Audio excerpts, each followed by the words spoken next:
Hello. Today's topic is going to be Lewis acid catalysis of Diels-Alder reactions. This continues on from our previous video on Diels-Alder cycloadditions, with a focus on asymmetric synthesis and Lewis acid catalysis of Diels-Alder reactions. If you haven't watched the previous video, I strongly recommend doing so. It covers the basics of the reaction between the diene and the alkane or dienophile. The reactions proceed by a HOMO-LUMO interaction, wherein orbital overlap is what drives the reaction forwards. It doesn't matter which species adopts the HOMO and LUMO conformation, provided there is one of each, and their orbitals can overlap in a complementary way.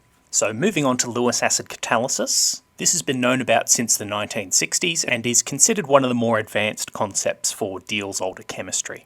So one of the observations made is if you include a Lewis acid catalysis, you can speed the rate of Diels-Alder reactions by a factor of 10 to the 6, which is clearly a strong catalytic effect.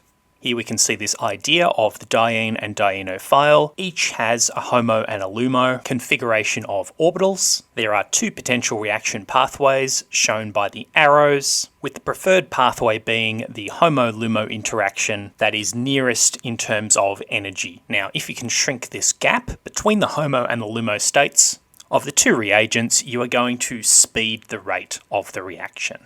So simplistically, this is what they were thinking the Lewis acid was doing. It was basically lowering this energy gap between the HOMO-LUMO state, reducing the activation barrier and therefore speeding up the reaction. Now, more recently, there's been a computational investigation into the reasons for the catalytic acceleration of the Diels-Alder reaction.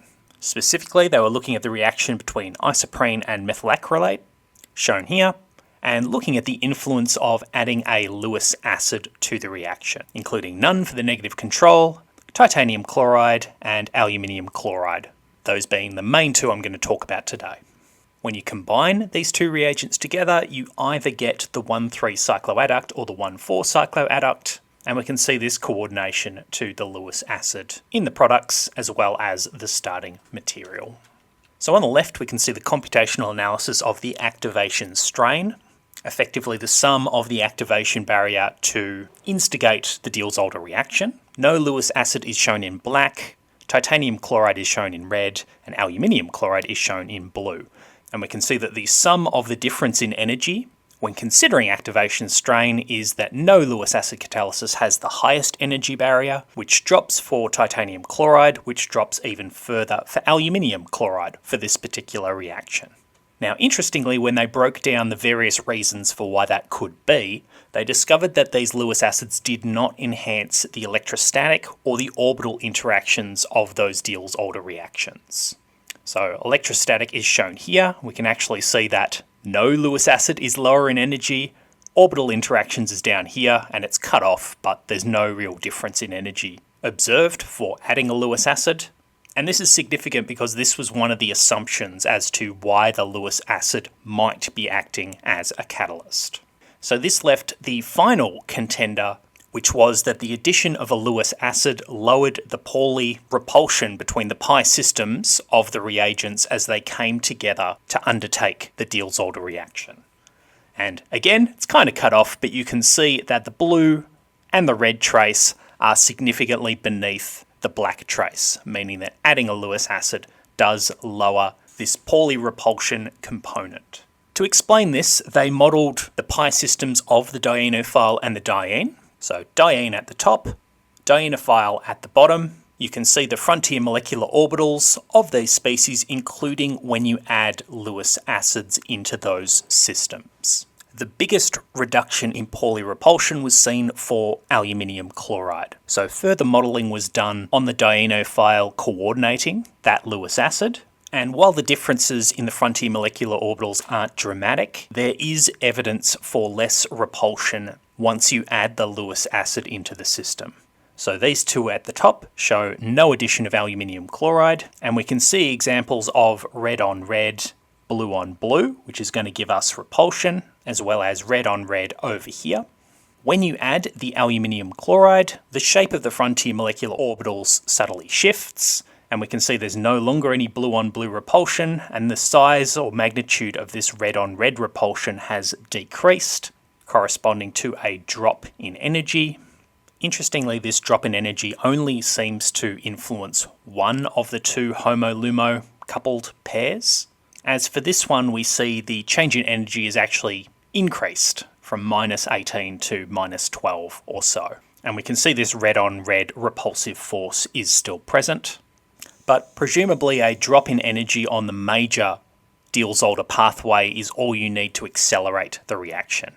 As this is the secondary, less important pathway, that increase in energy barrier doesn't matter so much for accelerating the reaction. If anything, that's probably good because you're suppressing an alternate reaction pathway. So how do we understand the influence of Lewis acid coordination on diastereo selection of Diels-Alder reactions?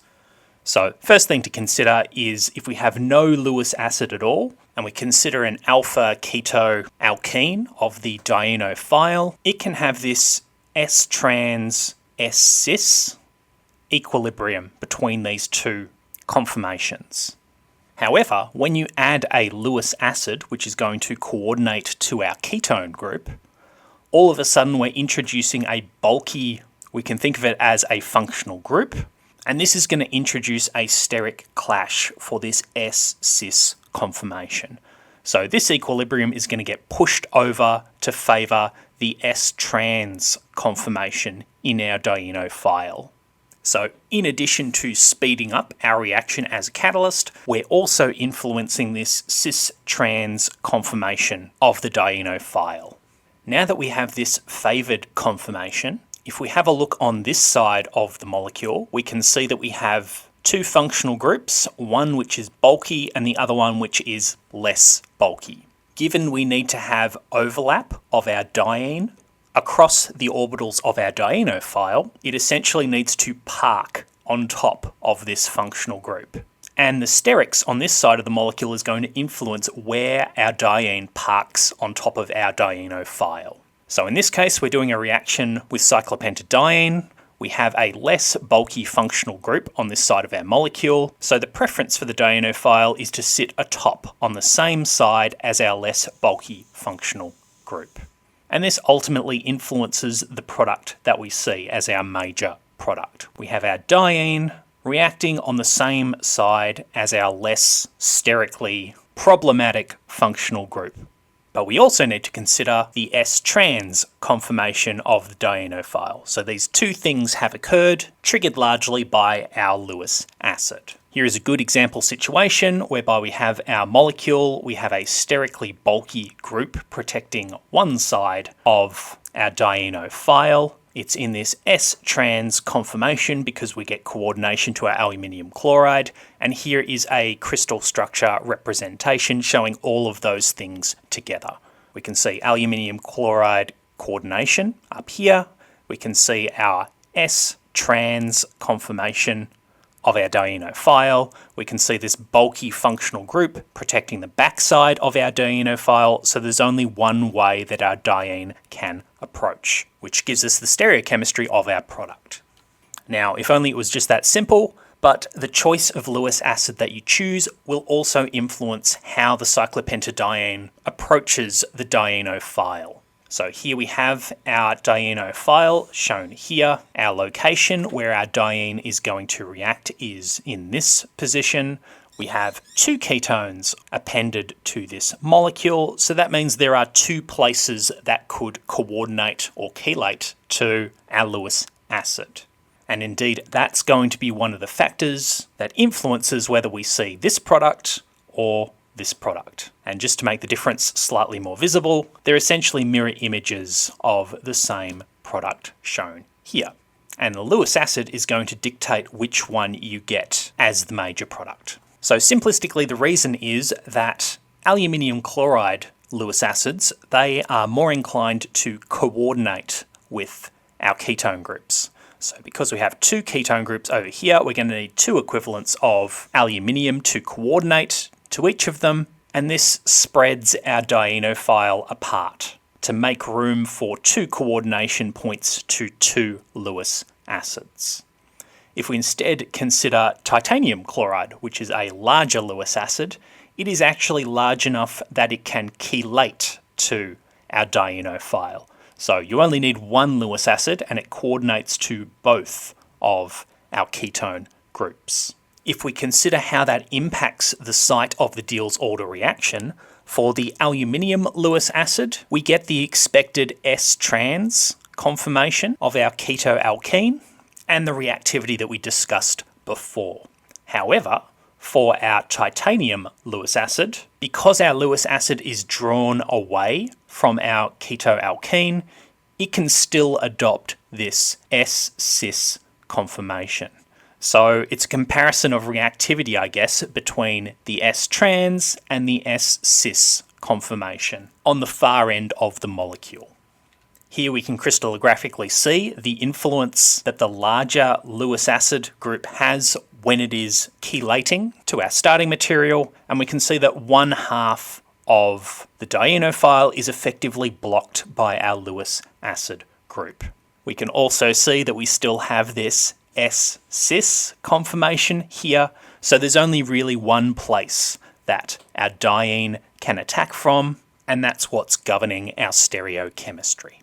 Now, it would be too easy to think that aluminium would coordinate while titanium will chelate, because the structure of our dienophile can also sometimes result in aluminium chelating, not coordinating. And it's specifically when you have this sort of beta diketone, I guess, structure in your starting material. You see this a lot in inorganic chemistry, this 1,3 diketone structure, and it's basically set up to chelate metals. And all of a sudden, when our aluminium is chelating, we once again see our S conformation of the dienophile. And once more crystallographically, we can see that one side of the dienophile is effectively blocked by a bulky functional group, not the Lewis acid, and there's only one approach that our diene can make to react with our starting material.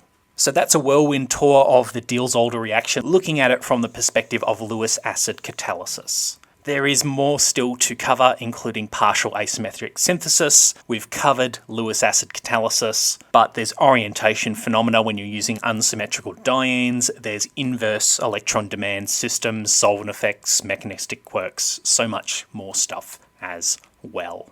But that's all for today. Thanks for watching.